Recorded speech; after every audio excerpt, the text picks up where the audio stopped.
Yeah, good evening, Scott and Mary Alice. I'm here at that station, like you just said, and supporters of this project are telling me the expansion is necessary, particularly that light rail portion of that extension, because the bus service here at UB is not serving students the way it should be.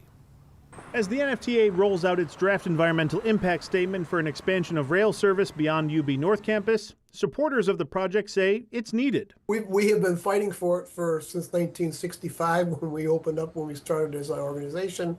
We're very much in favor of it. It's desperately needed. As we told you earlier this week, the NFTA has several options on the table. A 7-mile light rail transit line that will run from UB South, up Niagara Falls Boulevard, over to Maple and then Sweet Home Road, UB North Campus, and terminating near the 990. A similar bus rapid transit line is also being proposed as a secondary option. It follows the same route but uses electric buses rather than rail. Doug Funke from Citizens for Regional Transit believes that the light rail option is best, particularly for moving students between campuses, saying it's time students no longer rely on the UB Stampede bus service. That's the reason we need light rail. That's the reason the Stampede doesn't work. Those buses carry 40 people.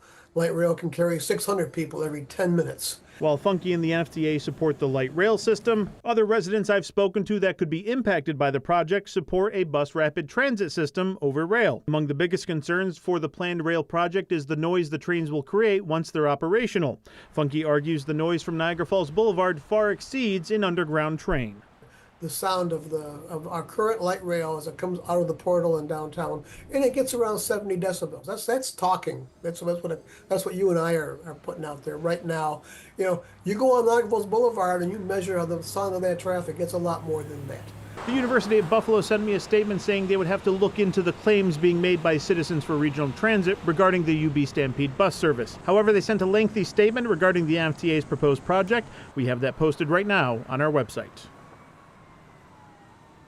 Now, I did reach out to some of those folks who are opposed to this project. I could not connect with them for an on-camera interview tonight, but I will down the road. Now, one thing to keep in mind is that once this project gets going, federal funding will be needed for this project. In order for that federal funding to be received, it needs to benefit the general public according to federal regulations and not just target a specific group like UB students. Scott?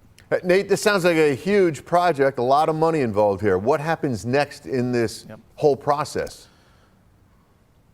Well, Scott, right now they're in the environmental review process. The public comment period of that process ends on September 8th, and there is a public meeting scheduled for August 19th at 6 p.m. at Sweet Home High School. Live and on your side in North Buffalo, near the campus, Nate Benson, Channel 2 News.